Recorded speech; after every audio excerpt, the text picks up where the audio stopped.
Bonjour et merci de nous retrouver pour La Foi prise au mot, votre rendez-vous de formation chrétienne. Cette semaine, je vous propose de parler d'une belle fête que nous autres catholiques avons un peu tendance à négliger, peut-être parce qu'elle tombe en plein pendant l'été, c'est la Transfiguration. Et pourtant, nos frères orthodoxes la considèrent comme l'une des 12 grandes fêtes de l'année. Ils recueillent ainsi la plus ancienne tradition de l'Église, qui a toujours vu dans cet épisode une anticipation du salut que nous recevons en Jésus-Christ. Mettons-nous donc à leur écoute, lisons le texte dans le Nouveau Testament, que dit-il, et contemplons l'icône de la Transfiguration. Que nous apprend-elle? Et pour mieux découvrir le sens théologique de cet épisode, deux bons guides, Sylvie de Vulpillère, bonjour. Bonjour. Vous êtes bibliste, vous enseignez le Nouveau Testament au Centre Sèvres, les facultés jésuites de Paris, et vous êtes la vice-présidente de l'ACFEB. Alors en quelques mots, qu'est-ce que c'est que l'ACFEB? Alors c'est une association de biblistes, association catholique française pour l'étude de la Bible. Et voilà, il y a des congrès tous les 2 ans et par région, ces biblistes se retrouvent pour étudier la Bible, ce que nous allons faire maintenant. Michel Stavroux, bonjour. Bonjour. Vous êtes professeur à l'Institut de théologie orthodoxe Saint-Serge à Paris. Vous enseignez également à l'Institut supérieur d'études écuméniques, ça se trouve à l'Institut catholique. Donc vous êtes parfaitement écuménique parce que je précise que vous êtes orthodoxe. Et puis vous êtes également ingénieur de recherche au CNRS sur le monde byzantin. Et il va y avoir un certain rapport puisqu'on va commenter une icône byzantine. Alors peut-être qu'on va entendre le texte, je vous propose, pour qu'on puisse bien se pénétrer de cet épisode. J'ai fait un choix, alors bon, c'était un peu pour vous, Sylvie de Vulpillère, parce que je sais que vous avez beaucoup travaillé sur Marc. Je prends donc l'évangile de Marc, ça se trouve au chapitre 9, ce sont les versets 2 à 9. On écoute le texte et on le commente. 6 jours après, Jésus prend avec lui Pierre, Jacques et Jean, et les emmène seuls à l'écart sur une haute montagne. Il fut transfiguré devant eux, et ses vêtements devinrent éblouissants, si blancs qu'aucun foulon sur terre ne saurait blanchir ainsi. Élie leur apparut avec Moïse. Il s'entretenait avec Jésus. Intervenant, Pierre dit à Jésus, « Rabbi, il est bon que nous soyons ici. Dressons 3 tentes, une pour toi, une pour Moïse, une pour Élie. » Ils ne savaient que dire, car ils étaient saisis de crainte. Une nuée vint les recouvrir, et il y eut une voix venant de la nuée. « Celui-ci est mon fils bien-aimé. Écoutez-le. » Aussitôt, regardant autour d'eux, ils ne virent plus personne d'autre que Jésus, seul avec eux. Comme ils descendaient de la montagne, il leur recommanda de ne raconter à personne ce qu'ils avaient vu, jusqu'à ce que le Fils de l'homme ressuscite d'entre les morts. Ils observèrent cet ordre, tout en se demandant entre eux ce qu'ils entendaient par « ressusciter d'entre les morts ».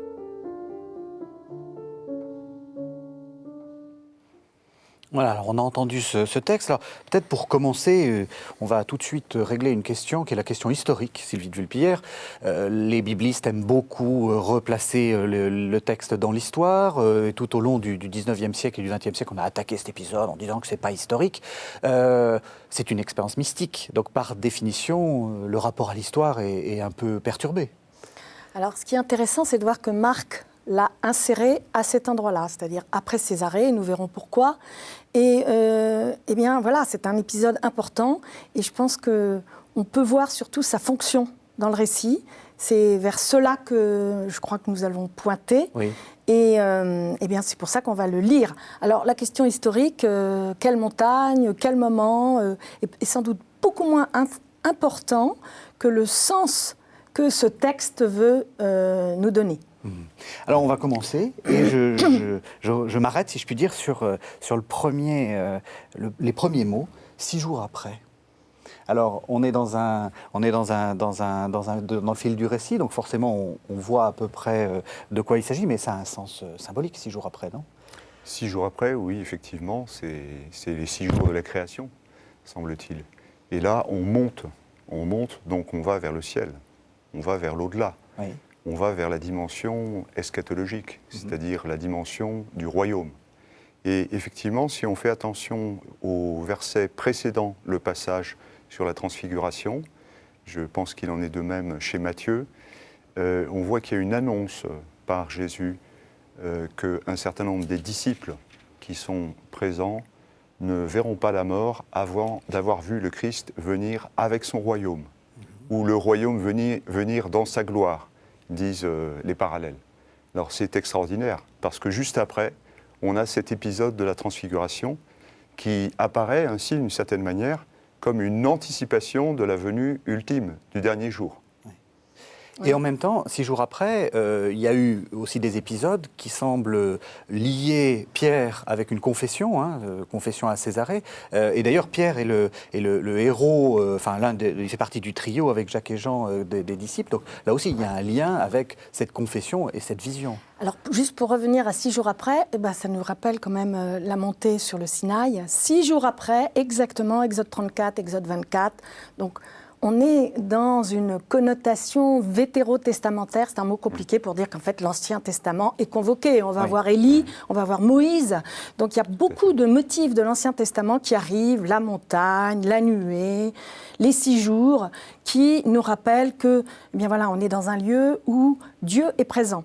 Alors Pierre, oui, parce que Pierre a dit à Césarée, et c'est juste le texte qui précède avant, quelques versets, que Jésus est le Christ. Donc nous allons avoir 2 titres et nous allons voir comment on les met en parallèle, on peut les mettre en parallèle. Jésus a dit « tu es le Christ » et Jésus va expliquer ce que c'est qu'être le Christ avec son annonce de la passion et de la résurrection, après leur avoir dit de ne pas en parler. Et ici, même chose, Jésus va leur dire de ne pas en parler. De quoi ? Du fait de ce qu'ils ont vu et du fait qu'il est fils. Mais c'est la dernière injonction et ça veut dire qu'après quoi ? Après la résurrection, ils pourront en parler. Donc on va y revenir. Mais là, 6 jours après, nous montons et nous sommes avec 3 disciples. Pas tout le monde, 3 disciples. Et ces 3 disciples, ce sont ceux qui sont amenés un certain nombre de fois à vivre avec Jésus des épisodes très importants, comme la résurrection de la fille de Jaïr, comme lorsqu'il va être à Gethsémani. Et ici, ils se souviendront. Alors, peut-être qu'on peut avancer dans le texte. Ils sont les plus proches, en tout cas, de Jésus, comme Jean, le disciple que Jésus aimait. Voilà, c'est ça. Et chez Marc, chez Matthieu aussi, ils viennent dans un certain nombre des épisodes qui montrent leur proximité. Et en même temps, ce texte nous montre leur incompréhension de ce qui se passe. Mais juste avant, on peut peut-être parler de Élie et de Moïse. Alors, beaucoup disent que Élie et Moïse, c'est la Torah et les prophètes qui viennent, qui sont convoqués. Convoqués, c'est tout l'Ancien Testament, comme une histoire de la révélation qui vient pour appuyer ce que va dire le Père. Celui-ci est mon fils bien-aimé. Mais on voit que Pierre, Jacques et Jean, Pierre, on nous dit qu'il convoque les 3 tentes. Donc, les 3 on va tentes. voir. Juste sur la montagne, vous avez commencé à parler, l'un et l'autre du Sinaï. On peut, avec Élie, aussi évoquer le Carmel, le moment, le mont où il y a eu une théophanie, une apparition divine. C'est important que ça soit sur une montagne. Il se passe des choses sur les montagnes ? Oui, effectivement. Ce que Sylvie soulignait me paraît fondamental, le fait que la montagne est le lieu de la rencontre avec Dieu. Et si Élie et Moïse se trouvent là, ce n'est pas par hasard. Parce que la montagne, c'est le lieu symbolique, en même temps, où l'on arrive au terme d'un dépouillement, d'une ascèse. Donc cela représente quelque chose qui dit l'essentiel, finalement, de notre vie, à savoir que la résurrection ne se fait pas sans passer par une épreuve. Et cette épreuve peut parfois être douloureuse. Et pour le Christ, c'est la croix. Alors, ce n'est pas la croix comme lieu simplement de souffrance absurde, mais lieu de passage. Lieu de passage et qui ouvre sur la résurrection. Alors, donc, il monte sur une montagne, et puis il y a ce drôle de verbe, il fut transfiguré devant eux. Alors, le mot grec est en fait plus simple. Métamorphoté. Voilà, est beaucoup plus simple. Il fut métamorphosé devant lui. Pourquoi est-ce qu'on garde ce transfiguré ? C'est un peu compliqué. Qu'est-ce que ça veut dire ? Est-ce qu'on a une idée de ce que ça peut être ? Alors, il a des vêtements blancs, éblouissants, qui nous montrent que c'est un moment spécifique, un moment de on peut parler de gloire. La nuée qui vient va souligner cela. C'est un moment, et c'est pas, je crois qu'on le disait tout à l'heure, c'est bien corporel. Il se passe bien quelque chose de corporel. Et c'est pour ça que Pierre et les deux autres disciples pensent que c'est un moment eschatologique, un moment, le dernier, eschaton, ça veut dire dernier. C'est épiphanique, c'est une révélation de quelque chose, de quelqu'un, et c'est pour ça que Pierre va, voyant le Seigneur lumineux, on peut dire, surtout que métamorphoté est un mot qui apparaît très peu, bibliquement. Juste peut-être un petit mot linguistique sur le fait qu'en français on utilise transfiguratio et pas métamorphose. C'est parce que métamorphose, c'est du grec transcrit en français, en réalité. Oui, et le latin transfiguratio, c'est le même mot avec des racines latines simplement. Mais il se trouve quand même que dans la culture latine, le terme métamorphose a été utilisé par Ovide pour les transformations des dieux. Et donc il s'est un petit peu, je dirais, il a été mal considéré. Qu'est-ce que ça signifie donc méta, on entend morphé, la forme. Ça veut dire qu'il a changé de forme? Est-ce que ça veut dire qu'il a changé de nature? Est-ce que ça veut dire que... Sûrement pas de nature, mais en tout cas de forme, d'aspect. Je pense qu'il y a quand même... Il n'y a pas une profondeur philosophique dans ce langage. C'est un langage simple qui est utilisé. Corporel. Corporel, exactement. Pour montrer que tout d'un coup, il y a eu une sorte d'éblouissement dans le regard des apôtres. C'est intéressant parce que, est-ce que ça veut dire que c'est lui qui change ou c'est eux qui changent? Ça c'est la grande réflexion de la tradition chrétienne et des pères. Et finalement, tous sont unanimes pour dire qu'en profondeur, le Christ n'a pas changé parce qu'il est toujours pénétré dans son humanité de ce resplendissement de la divinité.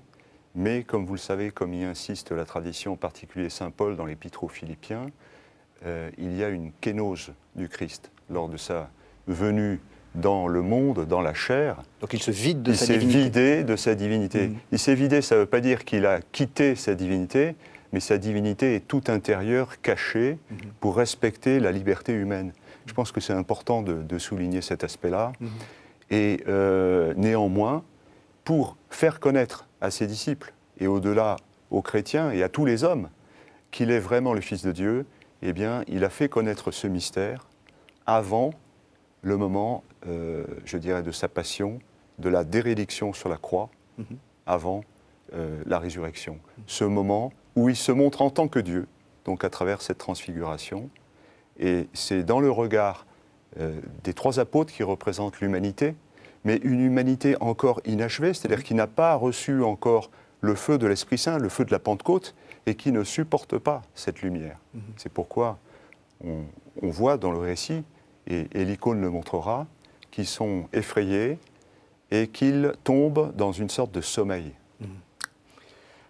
On n'en est pas encore là, on en est à Élie et Moïse. Alors juste, le blanc, le cas, est en fait le même donc que en grec, celui... le kos. Le kos, est le même qui est pour décrire le néaniskos, c'est-à-dire le jeune homme, en 16-8, c'est-à-dire quand les femmes viennent au tombeau, toutes pleines de crainte et de tremblement, elles rencontrent un jeune homme, et ce jeune homme, en fait, c'est un ange, ça veut dire c'est un messager de Dieu, qui est avec ce leukos, avec ce blanc. Donc, moi qui suis un bon lecteur de Marc, je me dis, il y a... Donc c'est pour montrer que c'est un moment qui va appeler la résurrection, c'est-à-dire qu'il anticipe ce moment de gloire, mais comme vous disiez, il va falloir passer par l'épreuve. Et littérairement, le texte nous y mène, parce que Jésus va en parler à la descente. Donc le vêtement blanc, c'est quoi, une marque théologique? Oui, c'est de glorification, mais je dirais, pour résumer un petit peu, mais la gloire, pas sans la croix. Il faut rappeler Alors justement, parce que Élie et Moïse, donc on va en commenter, dans un autre épisode qui est celui de Matthieu... Moïse est avant. Il parle, c'est Jean. Luc, chez Luc. C'est chez Luc, voilà, c'est chez Luc. Et il parle pas de choses très drôles, en fait. Il de parle l'Exode qu'ils vont accomplir à Jérusalem. Alors l'Exode qu'ils vont accomplir à Jérusalem, qu'est-ce que c'est? Eh bien, c'est évidemment souffrance, mépris, outrage, mort en croix. Donc, chez Luc, c'est Élie et Moïse qui en parlent. Oui. Alors que ici, ça va être Jésus, et d'ailleurs, la voix va dire « écoutez-le ». C'est Jésus qui va en parler lors de la descente, puisqu'il ne faut pas en parler avant la résurrection, et il va en parler lorsque les disciples vont dire « mais Élie, est-ce qu'il doit venir avant ?» etc., ce qui suit ce qu'on a lu. Et lors de ce questionnement, Jésus va leur dire oui, Élie est déjà venu, on entend Jean-Baptiste est déjà venu, on sait ce qui est advenu de Jean-Baptiste, et ne faut-il pas que le Fils de l'homme, donc je lis, n'est-il pas écrit du Fils de l'homme qu'il doit beaucoup souffrir et être méprisé, et donc passer par la croix. Donc cet épisode de la transfiguration, chez Marc, c'est à la descente qu'il est lié à la passion, à la passion et à la mort, comme vous disiez, l'épreuve. Donc nous n'aurons pas l'un sans l'autre, alors que c'est vrai que chez Luc, c'est Élie et Moïse qui en parlent.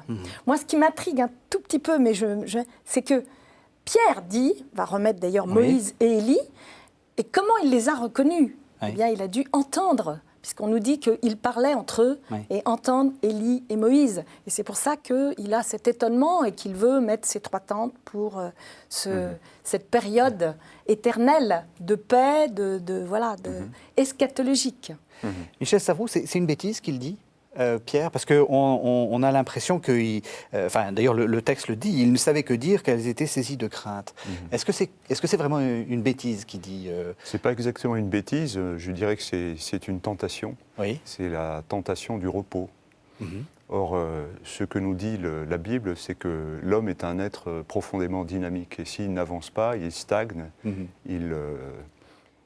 finalement, il tombe. Oui.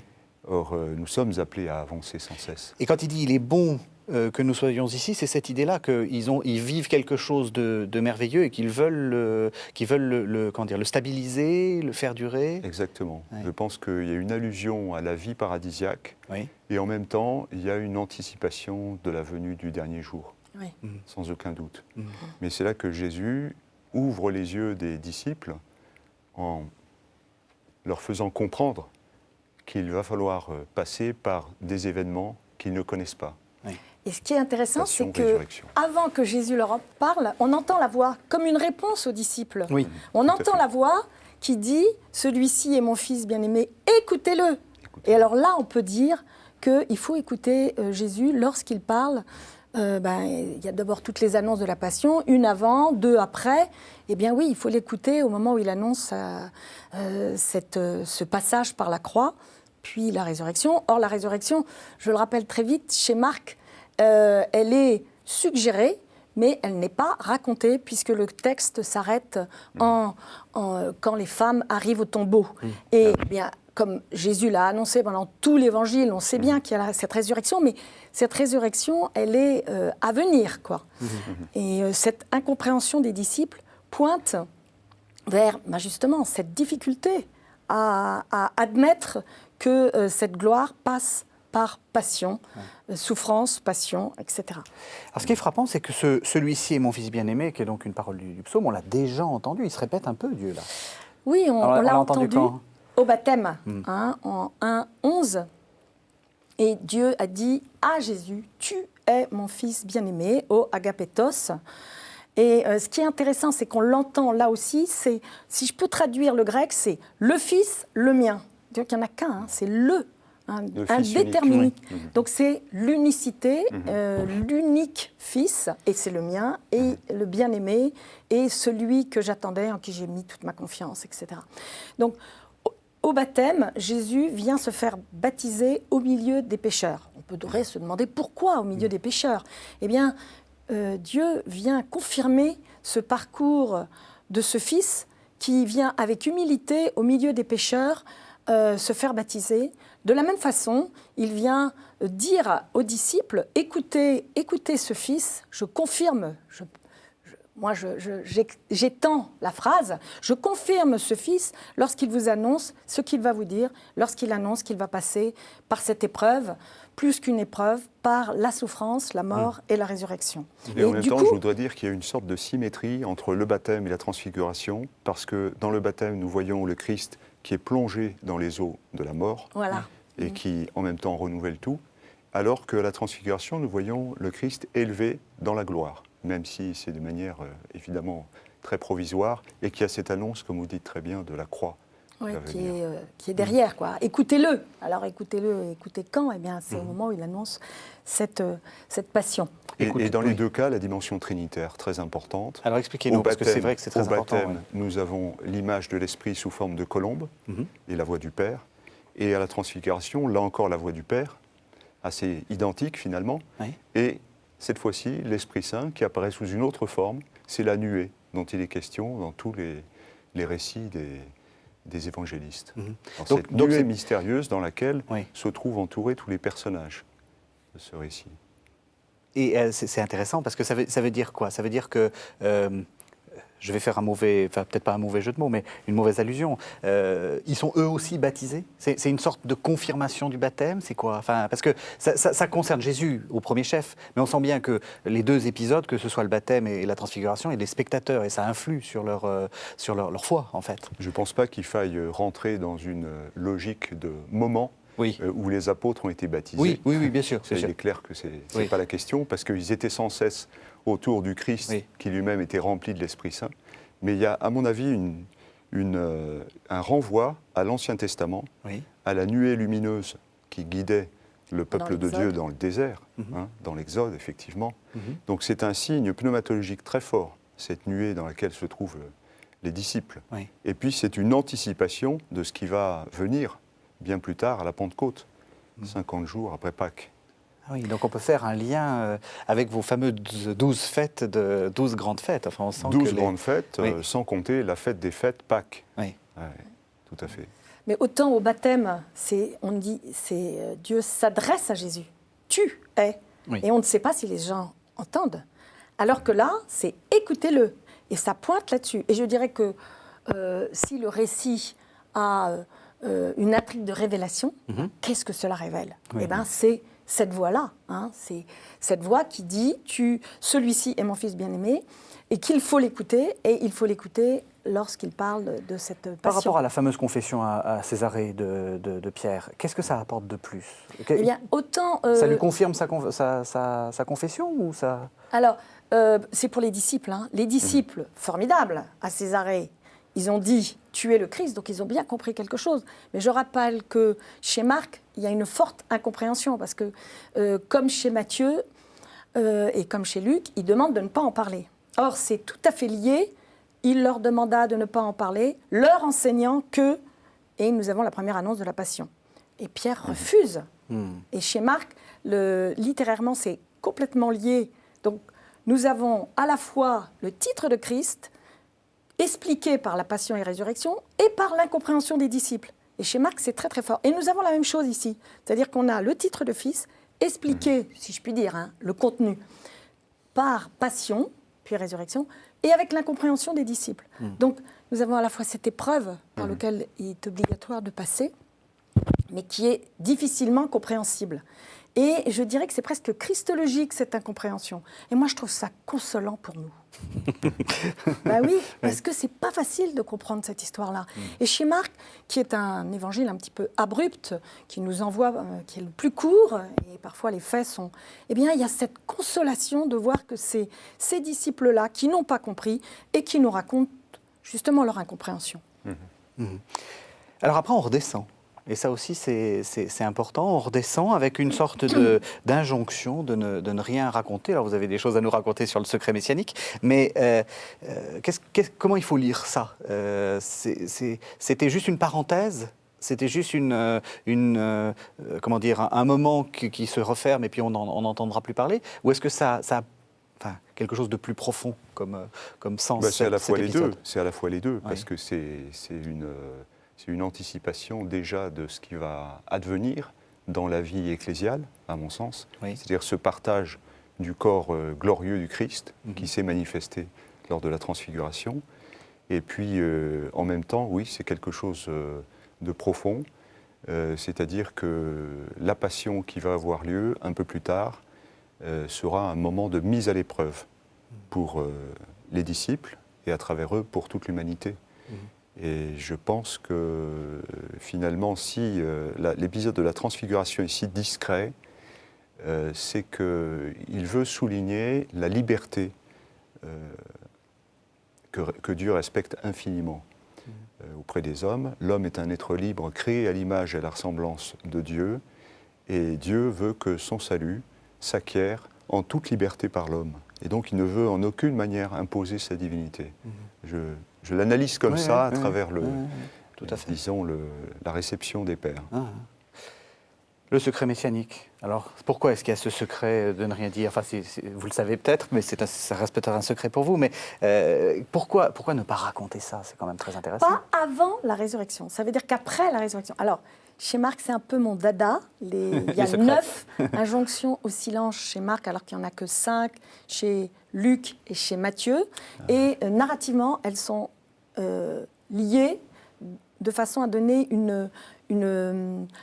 expliquer la nature christologique et filiale de Jésus. C'est-à-dire que Jésus demande de ne pas parler aux démons, donc ce n'est pas aux démons de dire qui il est. Il demande de ne pas dire quand il guérit, n'en parlez pas. Parce que donc chaque fois qu'il y a une injonction, il y a une fonction dans le récit et il y a une fonction dans la suite de ces injonctions. Et il est trop tôt pour parler de Jésus guérisseur et comment le comprennent-ils?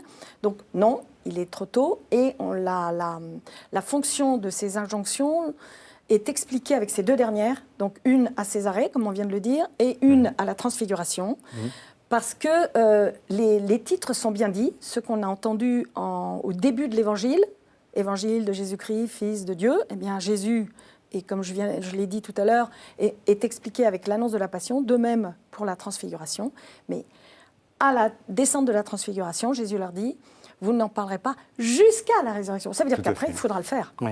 Faudra le faire. Donc, il n'y a plus besoin d'injonction au silence. Après cette injonction en 9-9, et jusque-là, on voit bien qu'ils ne peuvent pas en parler. Ils n'ont pas compris. Et il faudra qu'ils passent par cette épreuve, par avoir suivi. Il faut une expérience d'une suite de Jésus jusqu'à la croix, qu'ils expérimentent cette passion, puis l'avoir vue à la résurrection pour qu'ils puissent enfin en parler. Je vous propose qu'on ressaisisse un peu tout ce qu'on a dit, mais avant, je vous propose qu'on écoute un des textes fondateurs de la lecture sur la résurrection. C'est donc le texte d'Origène, ça se trouve dans le Contre-Cels, ça a été écrit dans les années 230, 240 à peu près. Et donc c'est le premier grand commentaire sur l'épisode, et vous allez voir qu'il va avoir un rôle très important dans la tradition. La transfiguration montrée sur la montagne aux disciples leur fit voir le modèle de la gloire future du Sauveur. Elle a été manifestée corporellement du fait qu'elle est tombée sous la vision de leurs yeux mortels, bien qu'ils ne soutinssent pas l'excès de la splendeur, tellement pure et insoutenable pour nos yeux. Que la gloire convenant à l'essence divine fût invisible et inaccessible à toute nature créée, c'est ce que les disciples ont montré, ne pouvant soutenir même cette vision corporelle manifestée à eux sur la montagne, mais tombant par terre. C'est alors qu'on voit le Logos transfiguré glorieusement, quand on monte avec lui, qu'on est élevé avec lui, et qu'on le voit comme Logos même et grand prêtre conversant et priant le Père. Parce qu'il n'avait pas encore conduit parfaitement le corps à une incorruptibilité immuable, il apparut avec eux, brillant avec des vêtements corruptibles. Car quand les justes ressusciteront en gloire au second avènement du Christ, ils n'auront pas des vêtements sensibles, mais des enveloppes brillantes les revêtiront. De même que la figure de ceux-ci ne devint pas autre lors de la transfiguration, ainsi dans la résurrection, la figure des saints sera de beaucoup plus glorieuse que celle qu'ils avaient en cette vie, mais non autre.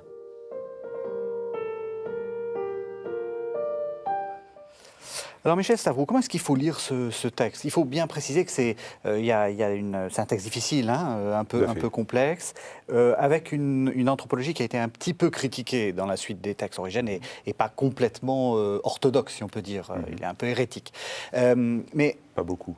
Comment? Pas beaucoup. Non. Et puis ces lectures sont tellement géniales qu'on lui pardonne. Mais comment est-ce qu'il faut comprendre ce texte et surtout, qu'est-ce que vous en déduisez? Est-ce que c'est vrai ce que je disais, que dans toute la tradition, c'est lui qui lance l'interprétation de cet épisode de la Transfiguration? Il semble effectivement, autant qu'on puisse en juger des quelques textes qui nous restent d'Origène, Je pense que ce qui est important ici, c'est de souligner qu'à travers ce texte, il répond à une vision de l'homme qui était celle de l'Antiquité païenne et qui résultait surtout d'une opposition typiquement grecque, platonicienne, entre le corps et l'âme. Or, ce que défend Origène face à Cels et ses critiques du christianisme, c'est l'idée que l'homme est un tout, corps et âme, j'allais dire chair et souffle, et qu'il est appelé à une véritable transfiguration. Ce que confesse l'Église, vous savez, dans les credos anciens, nous confessons la résurrection des corps au dernier jour, et nous attendons la venue du monde à venir. Et ce monde à venir, c'est un monde dans lequel nous croyons que nous apparaîtrons ressuscités, non seulement dans nos âmes, mais aussi dans nos corps. Et alors, c'est là que nous revenons au point central de cette émission, c'est-à-dire cette fête de la transfiguration du Christ, Christ qui est confessé à travers les conciles œcuméniques, et notamment le 4e concile de Chalcédoine, comme pleinement Dieu, pleinement homme. Et donc, ce pleinement homme, il est tout à fait, en ce sens, le centre de révélation de notre humanité profonde. Nous sommes appelés à devenir ce que le Christ nous a montré. Naturellement d'une autre manière, parce que nous ne sommes pas des personnes divines, comme le Christ qui s'est révélé le Fils de Dieu, la deuxième personne de la Trinité, mais en participant à ce mystère de la grâce du Christ, resplendissant dans le Saint-Esprit. Il est donc indispensable qu'il y ait Pierre, Jacques et Jean. Enfin, je veux dire, c'est un événement, entre énormes guillemets, ecclésial. Voilà, on peut dire à ce titre que Pierre, Jacques et Jean représentent l'Église, l'Église naissante, la communauté des croyants. Maintenant, que ce soit ces 3 disciples ou d'autres... Peu importe, mais ils sont, comme on dirait, prototypes. Quoi. Oui, ils représentent tous les disciples. Voilà. Comme lorsque Pierre parle, ce n'est pas Pierre tout seul, c'est Pierre qui représente tous les disciples. Absolument. Lorsqu'il se trompe, ce n'est pas Pierre tout seul, c'est tous les disciples qui se trompent. Tout à fait, et l'humanité croyante à travers, dans sa fragilité. Oui, donc ça me paraît important de souligner cette anthropologie chrétienne dans laquelle la grâce divine a sa place. Non seulement elle a sa place, mais c'est elle qui va, je dirais, humaniser, qui va accomplir notre véritable humanité. C'est-à-dire que l'humanité, contrairement au schéma antique, qui voyait les divinités, ou même la divinité, même chez Platon, qui parle de Dieu, comme un en soi à part, vers lequel il fallait tendre, eh bien, là, il nous est dit que Dieu est à la fois totalement autre, parce qu'il est personnel, et il est même une communion de personnes, communion de 3 personnes, le Père, le Fils et l'Esprit Saint, mais en même temps, il y a un pont entre Dieu et nous. Et ce pont, c'est la grâce de Dieu qui nous est offerte à travers, premièrement, l'incarnation du Christ, donc l'événement fondateur, et deuxième moment, évidemment, la Pentecôte, au-delà de sa mort-résurrection. La Pentecôte qui nous permet, à ce moment-là, de communier avec cette humanité glorifiée du Christ qui s'est manifestée à la Transfiguration. Alors on va regarder une icône, parce que là, ça va nous permettre de mettre une image derrière tous ces mots. J'ai choisi donc de vous montrer la transfiguration du Seigneur, qui est une icône de Théophane le Grec, qui est à la galerie Tretiakov à Moscou, qui date du XVe siècle. Donc on regarde l'image. Ce Théophane le Grec, Michel Stavrou, c'est un des grands peintres d'icônes. Voilà, alors ce qui est intéressant, c'est que Théophane le Grec est né au XIVe siècle, au moment où a eu lieu une grande polémique qui avait pour objet, je dirais, l'interprétation de la transfiguration. Alors, qu'est-ce qu'on voit ? Alors, on voit, je dirais, une blancheur éclatante qui vient d'un personnage central, qui est le Christ. Le Christ entouré d'une mandorle, avec... Le mandorle, c'est donc les cercles autour de lui. Les cercles concentriques, vous en avez 3. Oui. Il y en a un premier qu'on voit à peine, mais qui est noir et qui représente le mystère de la ténèbre divine, donc l'essence divine totalement inaccessible qui nous échappe, le Dieu transcendant. Et puis au-delà, vous avez 2 autres cercles, et donc qui s'élargissent, qui s'ouvrent en quelque sorte vers notre humanité. Et puis vous avez 2 triangles inversés. Oui. Et vous voyez que ces triangles nous rappellent finalement le nombre 3.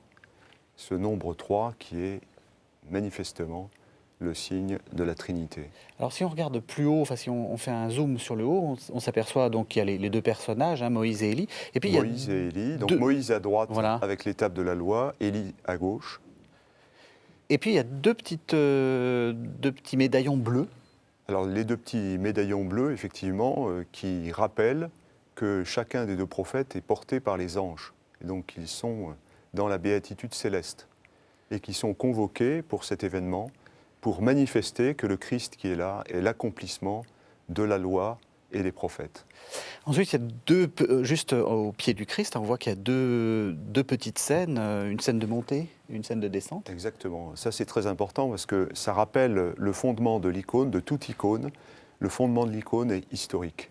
C'est-à-dire que là, nous avons une scène eschatologique, mais en même temps, il nous est rappelé que ça s'insère dans une histoire, à la fois des événements qui sont racontés, donc dans la vie de Jésus et de ses disciples, mais en même temps, une scène qui se rapporte à notre vie en Église, puisque nous sommes appelés à participer au Christ ressuscité. Donc nous sommes un peu comme les disciples, sauf que maintenant, dans la vie en Christ qui nous est offerte dans l'Église, nous ne sommes pas forcément terrassés, dans la mesure où nous sommes acclimatés à la douceur, à la grâce de l'Esprit Saint dans la vie des sacrements.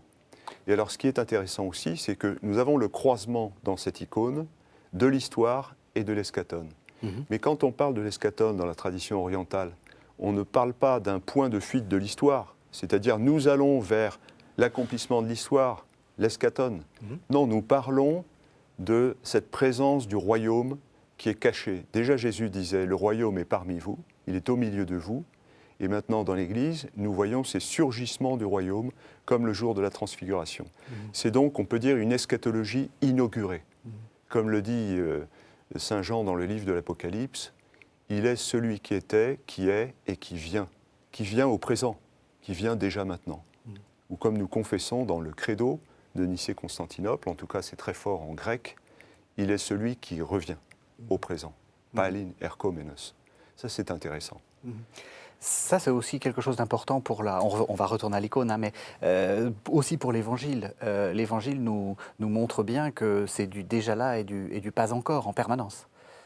Oui, on voit ce récit s'insère dans un récit type, comme j'ai dit tout à l'heure, montée, épiphanie, crainte révérencieuse, réconfort. Là, on n'a pas le réconfort, on a simplement l'incompréhension des disciples qui est pointée par Marc, et puis cette descente. Donc on a à la fois un moment inouï, et qu'on a à vivre. J'ai trouvé ça très beau ce que vous dites, c'est-à-dire qu'on a l'impression que c'est un moment inouï, en dehors du temps, mais on a comme vous m'incitez à le dire, le déjà là et le pas encore. Alors ce mot déjà là, pas encore, qu'est-ce que ça peut bien vouloir dire ?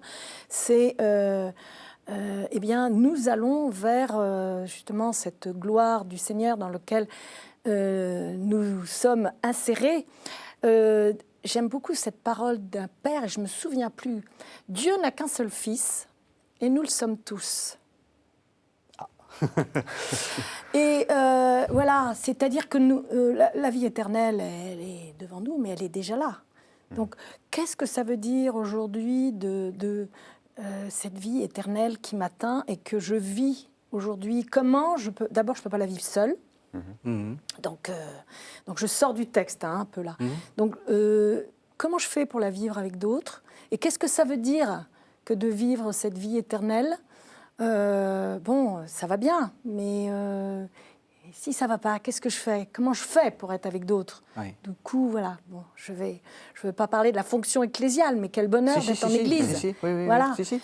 C'est une fête de l'Église qui est censée à la fois nous faire revoir cet épisode de la Transfiguration, mais nous renvoyer aussi à l'Église, nous renvoyer à nous-mêmes. Et à notre maintenant. Et à notre maintenant. Comment on fait, alors, une fois qu'on a vu cette béatitude, comment on fait pour la partager avec d'autres, donc liturgiquement, dans nos gestes de tous les jours, éthiquement. Donc c'est très beau cette icône, parce que je trouve vous l'avez bien résumé. C'est pas fini, parce qu'il y a le bas. Voilà. Le bas, voilà. Nous voyons donc les trois disciples, Pierre qui regarde encore, et puis Jacques et Jean qui sont déjà par terre, comme en quelque sorte terrassés par cette lumière, qui nous montre bien qu'ils n'ont pas encore été baptisés dans l'Esprit Saint. Et donc cette lumière excède tout ce qu'ils peuvent supporter. Oui. Comme le dit le chant de la fête de la Transfiguration, tu leur as montré ta lumière autant qu'ils la pouvaient supporter. Donc oui. C'est vraiment une illustration, je dirais, du texte évangélique. Mm-hmm.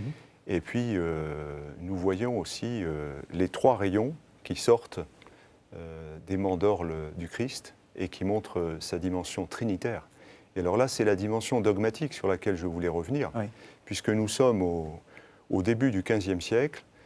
Théophane le Grec a vécu longtemps à Constantinople. Il est né 2 générations après saint Grégoire Palamas, qui est le docteur de l'Église, qui a explicité ce mystère de la distinction en Dieu, de son essence et de ses énergies.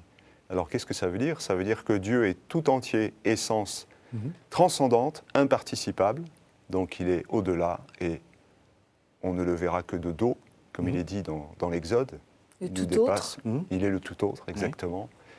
Et en même temps, il est tout entier énergie, c'est-à-dire que c'est le Dieu qui se donne dans des expériences de communion ineffables, dont l'Église a l'expérience, et dont nous pouvons avoir d'ailleurs très modestement les uns et les autres une expérience dans notre vie.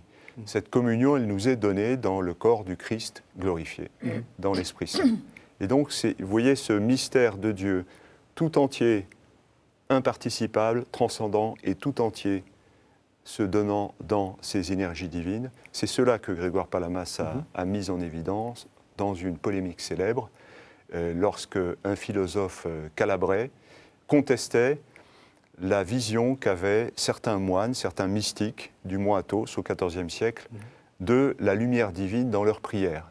Et alors, il a réfléchi avec eux, et il y a eu des conciles qui se sont réunis en 1341 et 1351, et qui ont dit cette lumière qu'ont vue les moines dans leur prière intérieure, dans cette prière de Jésus, pour la nommer, qui est attestée depuis les premiers siècles, depuis le VIe siècle, une prière qui est centrée sur une mystique de la répétition du nom, Seigneur Jésus-Christ, Fils de Dieu, aie pitié de moi pécheur.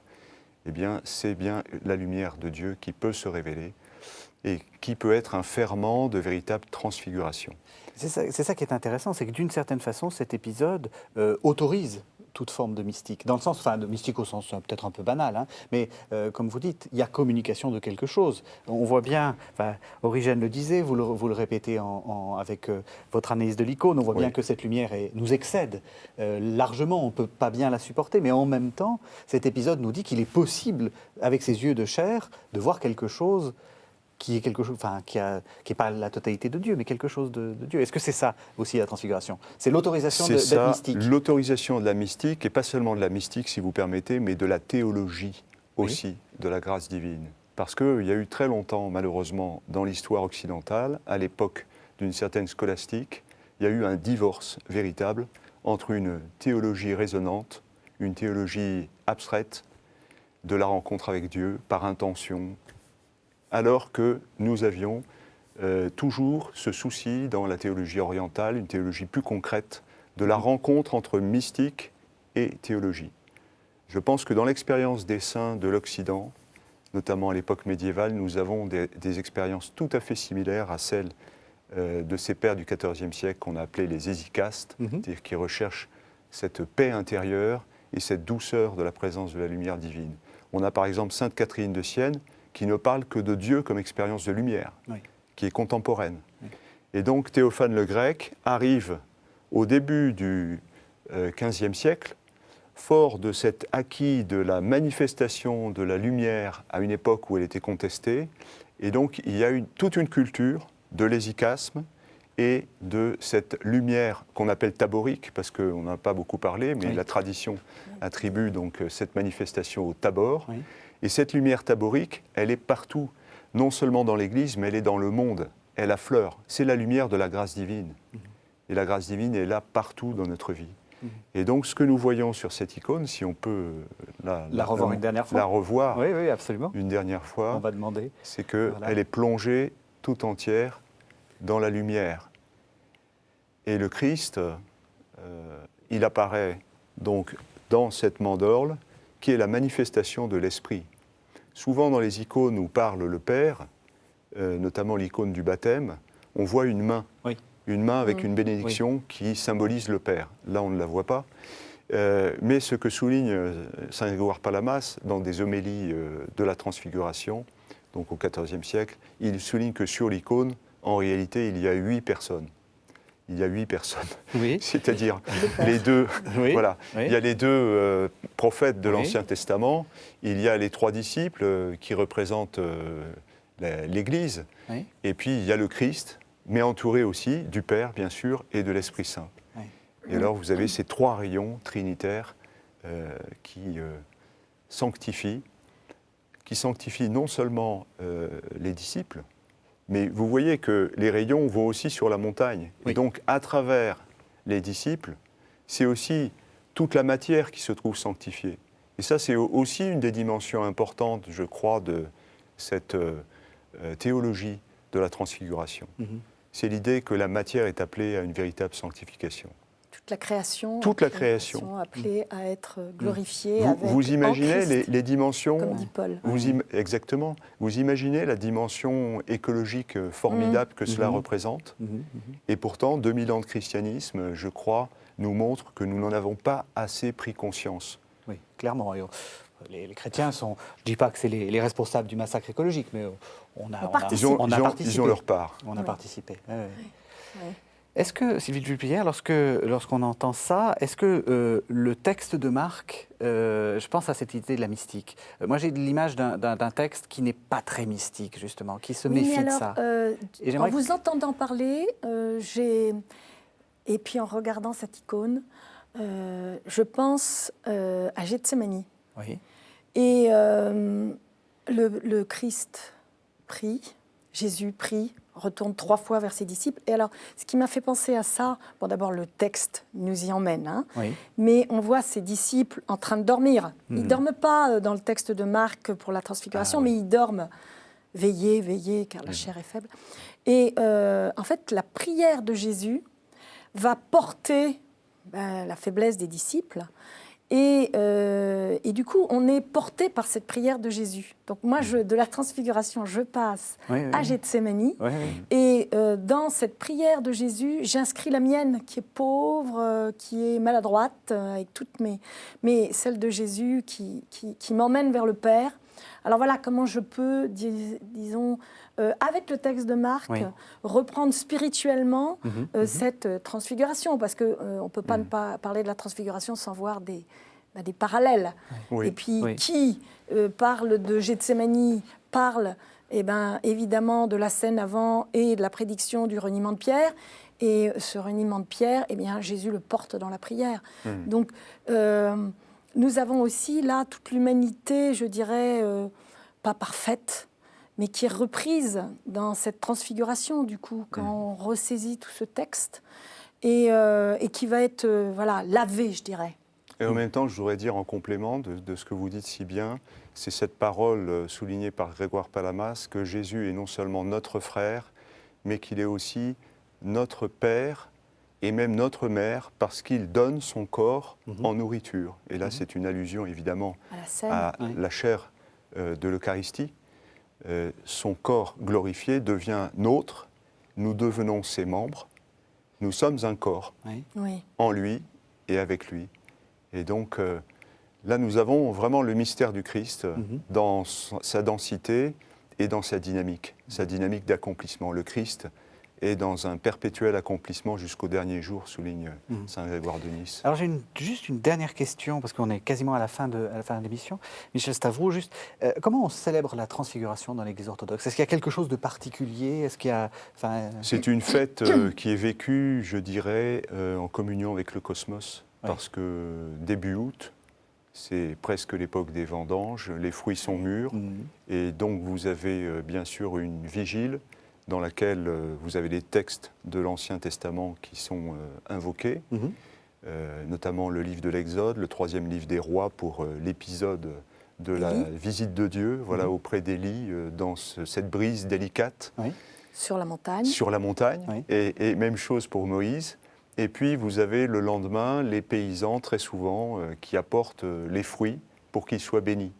Et donc là, vous voyez, revient ce thème cosmologique de la transfiguration. Ce n'est pas seulement les âmes, c'est les personnes dans leur dimension corporelle, corporative, et puis c'est le cosmos tout entier. Puis cette offrande des premiers fruits, les prémices. Oui, tout à fait, voilà. Bien sûr. Ça, c'est la très vision beau. biblique des prémices. Oui. Les prémices du dernier jour. Eh bien, merci à tous les deux. Alors, pour continuer à travailler quelques suggestions de lecture, Sophie de Vulpillière, vous avez écrit en collaboration avec Jean-Noël Aletti, Maurice Gilbert, Jean-Louis Ska, donc les célébrités romaines de l'exégèse catholique, le vocabulaire raisonné de l'exégèse biblique. C'est paru au Cerf. Et puis, on n'a pas la couverture, mais vous avez aussi écrit aux éditions Gabalda un texte un peu plus technique sur, justement... Nature et fonction des injonctions au silence dans l'évangile de Marc. Donc, c'est pour ça que c'était bien votre dada, comme vous avez dit. Michel Stavroux, vous venez de traduire, enfin d'éditer et de traduire à la collection Sources chrétiennes les œuvres théologiques de Nicéphore Blémides. Donc on voit à l'écran apparaître la couverture. Un grand théologien du XIIIe siècle byzantin. C'est ce que j'allais vous demander, parce que c'est peut-être pas forcément très évident pour tout le monde. Et qui a dialogué avec les latins à l'occasion de la 4e croisade. Donc, les œuvres théologiques de Nicéphore Blémides, c'est en 2 tomes, le volume 517 et le volume 558 des Sources chrétiennes, et puis les richesses de l'Orient chrétien. Excusez-moi du lapsus. Il y en a aussi en Occident. Oui, voilà. aux éditions Saint-Augustin. Merci vraiment à tous les deux de nous avoir fait découvrir cette belle fête de la Transfiguration. Merci à vous de nous avoir suivis. Vous pouvez regarder cette émission et la retrouver de nombreuses fois sur le site internet de KTO, www.ktotv.com. Normalement, c'est disponible jusqu'à la fin des temps, puisqu'on parle de transfiguration. Merci de nous avoir suivis et à la semaine prochaine.